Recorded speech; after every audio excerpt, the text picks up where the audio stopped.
There's a misunderstanding in modern culture that if someone is not highly visible, they must be insecure. If they're not posting their face, their lifestyle, their victories, their appearance, then something must be missing. But that assumption reveals more about the culture than it does about the person being judged. Because for many empaths, the absence of self display is not a symptom of low confidence. It is often the opposite.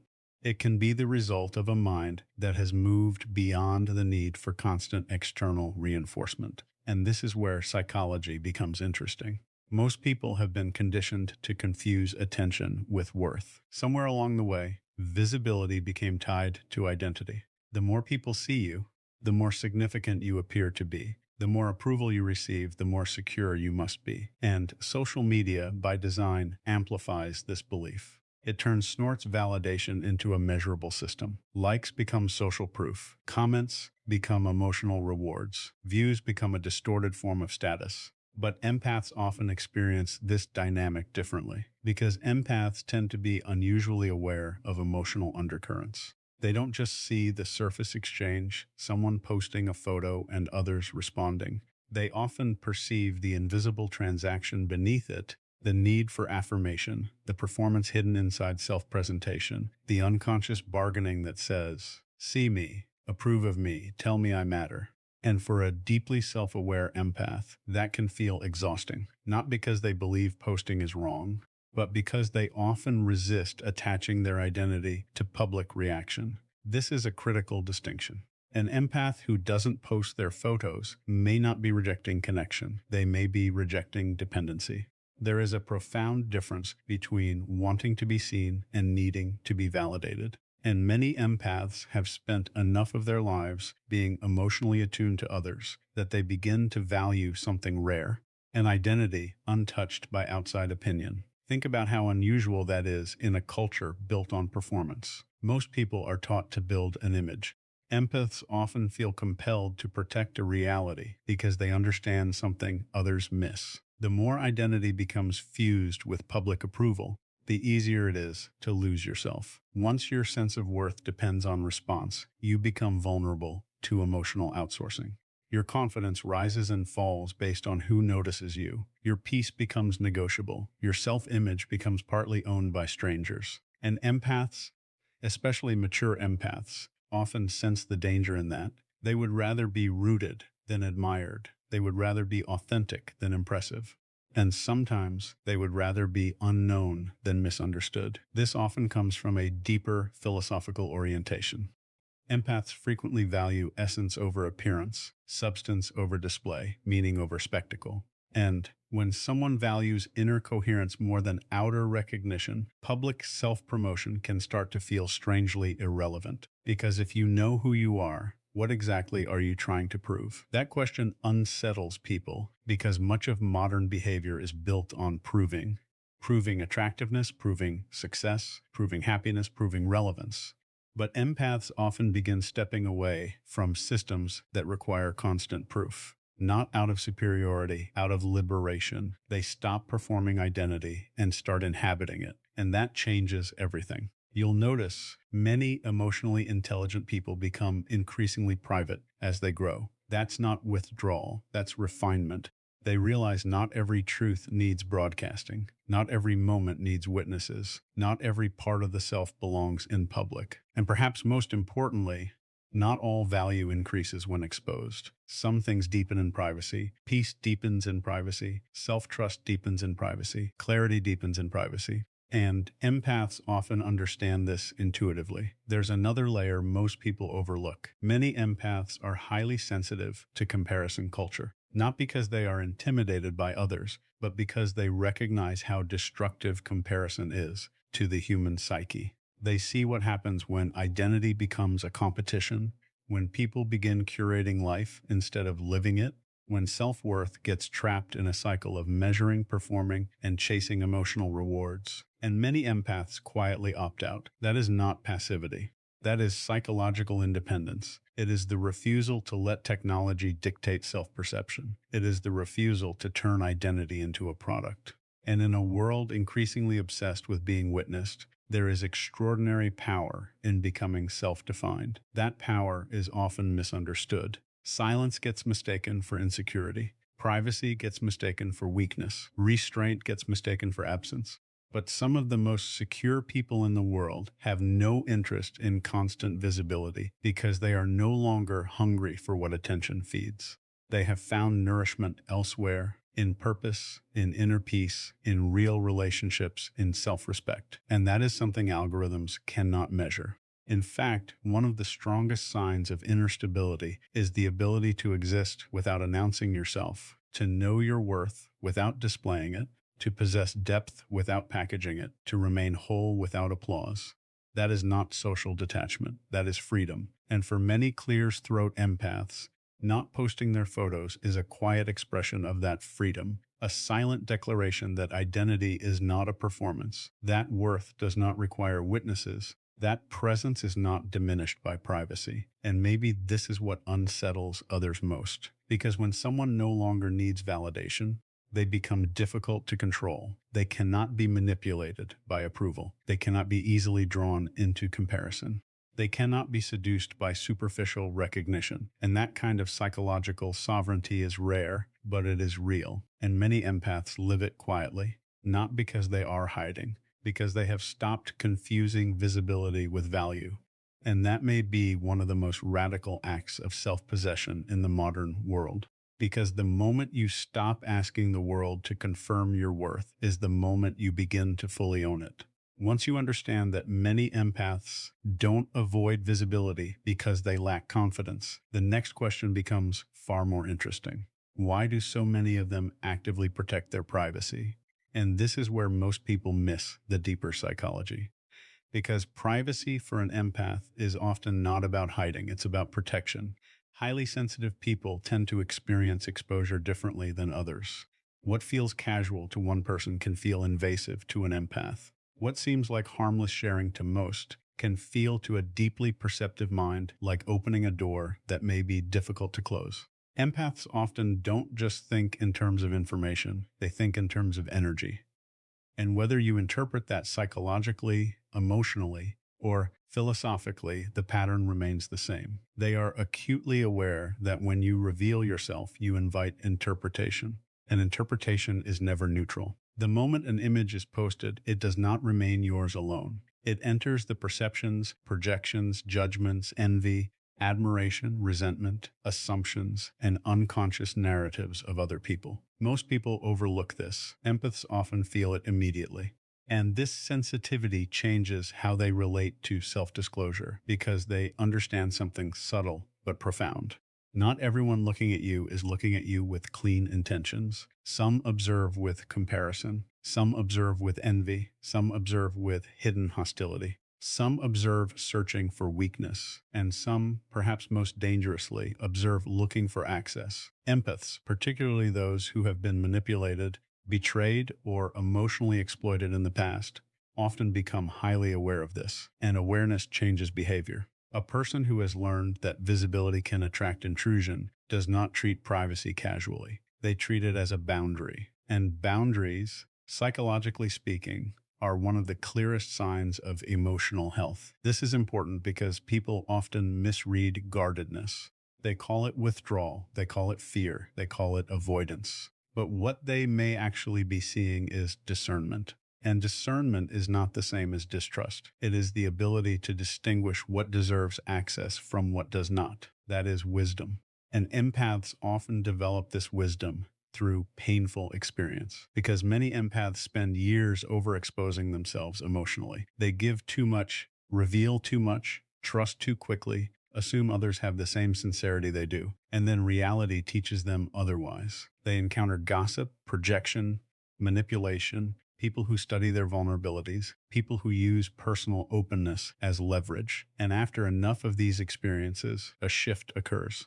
The empath stops seeing openness as always virtuous and begins seeing selectivity as necessary. This is a profound psychological evolution because immature sensitivity often leaks. Mature sensitivity protects, and that protection often looks like privacy. Sometimes it looks like not posting personal photos. Sometimes it looks like keeping important moments off public platforms.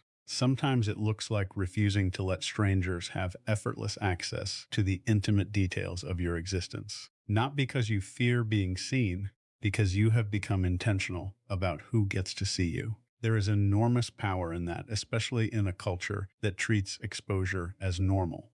We live in a time where oversharing is often framed as authenticity, but authenticity without boundaries is not authenticity. It is vulnerability without discernment, and empaths, when they mature, begin understanding the difference. They recognize that not every observer deserves entry into their inner or outer world. That realization changes everything because once privacy becomes a form of self-respect, silence stops feeling empty. It starts feeling sovereign. And there is another layer here most people never consider. Empaths are often deeply aware of emotional residue, the psychological after effects of interaction, the exhaustion that follows unnecessary exposure, the strange heaviness that can come from feeling watched, interpreted, or energetic entangled in the perceptions of too many people. Others may dismiss this. Empaths often live it, and whether we frame it through neuroscience, emotional sensitivity, or interpersonal dynamics, there is evidence for this. Highly sensitive individuals process social stimuli more deeply. They often experience judgment more intensely. They can ruminate longer over criticism. They can feel relational tension others barely register. So, what appears to outsiders as overprotectiveness may actually be a rational response to heightened processing. In other words, they are not avoiding damage imagined. They are preventing damage anticipated. That is not weakness. That is psychological intelligence. And the strongest people often understand prevention better than reaction. They don't wait to repair repeated harm. They structure life to reduce unnecessary harm in the first place. That is what boundaries do. That is what privacy does. And this is why many empaths do not confuse accessibility with kindness. They do not believe being open to everyone is a virtue.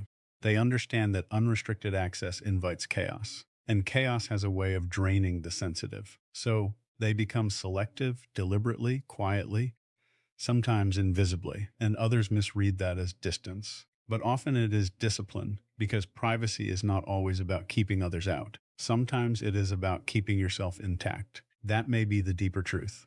To protect your peace is not selfish. To limit unnecessary exposure is not paranoia. To decide that some parts of your life remain sacred is not antisocial. It is self-governance.